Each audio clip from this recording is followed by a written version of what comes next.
Hello friends, good morning to all of you. This is Harinder Vats. आज का हमारा जो टॉपिक है वो है फ्यूचर परफेक्ट कॉन्टिन्यूअस टेंस।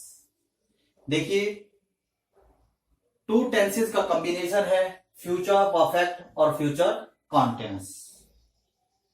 भविष्य के अंदर एक निश्चित समय से पहले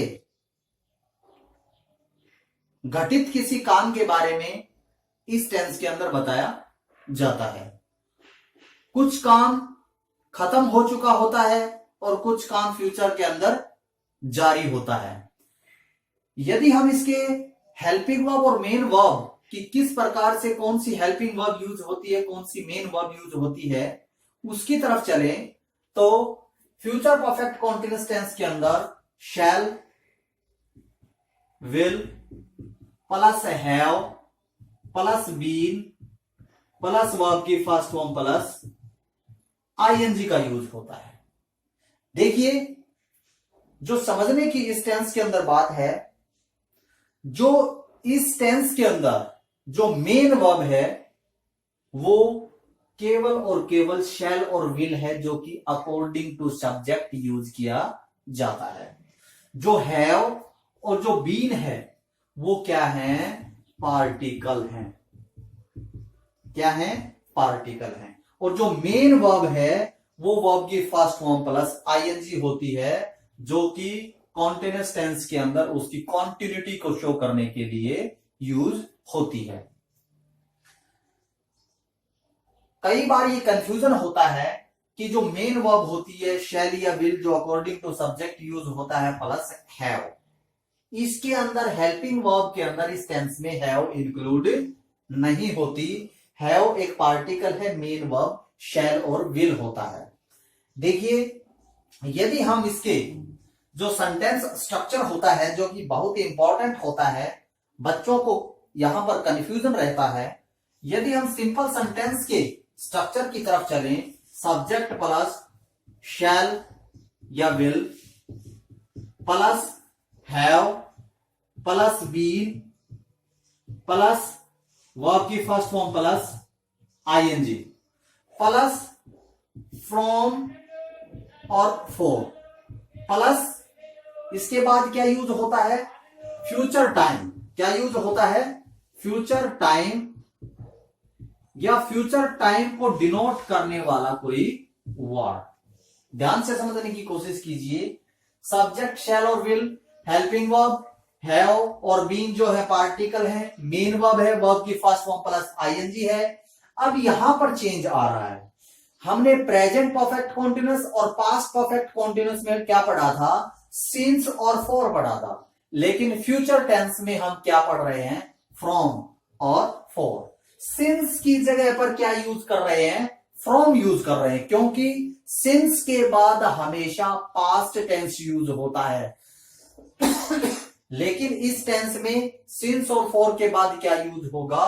फ्यूचर टाइम यूज होगा। यही कारण है कि यहां पर सिंस का यूज नहीं हो रहा। सिंस की जगह पर फ्रॉम का यूज होता है, जिससे पहले कोई पॉइंट ऑफ टाइम आता है और फॉर के बाद यूजुअली क्या आता है? पीरियड ऑफ टाइम आता है। तो इस चीज को आपने अच्छे से समझ लेना है। यदि हम इसके नेगेटिव सेंटेंस की बात करें, सब्जेक्ट प्लस शैल या विल प्लस नॉट, नॉट की पोजीशन शैल और विल के तुरंत बाद होगी, plus have plus been plus verb की first form plus ING plus from या फॉर प्लस फ्यूचर टाइम या फ्यूचर टाइम को फ्यूचर टाइम या फ्यूचर टाइम को डिनोट करने वाला कोई ना कोई वर्ड होगा। तो इस प्रकार से हमने यही देखना है कि जो नॉट की जो पोजीशन होगी वो शैल और विल के तुरंत बाद होगी। यदि हम इसके इंट्रोगेटिव सेंटेंस की बात करें, जो कि WH फैमिली वर्ड से शुरू होता होगा, WH family word plus helping verb subject से पहले आएगी, विल या शैल, क्या आएगा? विल और शैल केवल, plus subject plus have plus been plus verb की first form plus ING plus from या for plus future, future time या फ्यूचर को टाइम को डिनोट करने वाला कोई ना कोई वर्ड और लास्ट में क्वेश्चन मार्क। तो इस प्रकार से हमने इस स्ट्रक्चर को इसके अच्छे से समझ लेना है कि कहां पर WH फैमिली वर्ड, उसके बाद क्या आएगा इंट्रोगेटिव सेंटेंस के अंदर हेल्पिंग वर्ब प्लस सब्जेक्ट और उसके बाद हैव बीन। देखिए यहां पर कभी भी हम हैज का यूज नहीं करते।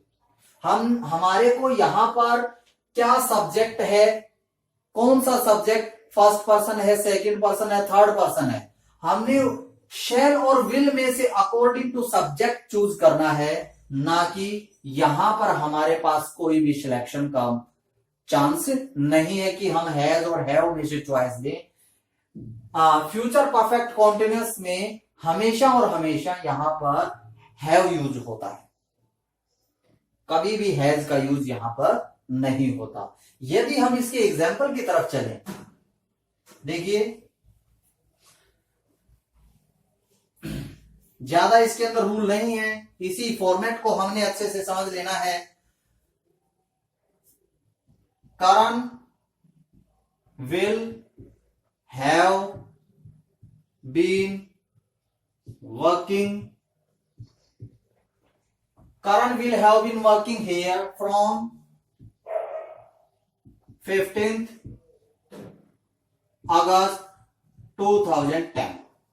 देखिए सॉरी 2022। क्यों?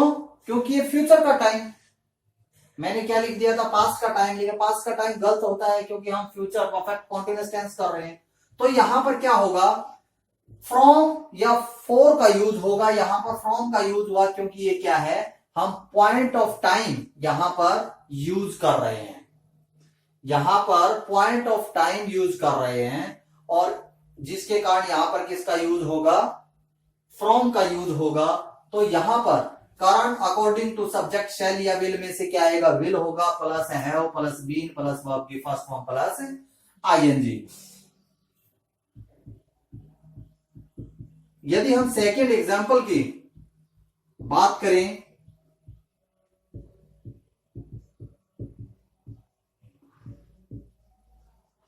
Karan will have been writing a novel for next year। देखिए for का यूज हुआ है, for के बाद डायरेक्ट स्पेसिफिक फ्यूचर का टाइम नहीं दे रखा, बल्कि क्या है, फ्यूचर को डिनोट करने वाला कोई वर्ड दे रखा है। तो इसके अकॉर्डिंग यहां पर फॉर के अकॉर्डिंग यहां पर पीरियड ऑफ टाइम आया है, और यहां पर क्या यूज हो रहा है, will plus have plus been plus verb की फर्स्ट फॉर्म। तो आज का ये हमारा छोटा सा टॉपिक था, उम्मीद करता हूं आपको अच्छे से समझ में आया होगा। यदि इसके अंदर आपको कोई भी कमी लगती है तो कमेंट बॉक्स में जरूर डालना। Thank you, bye.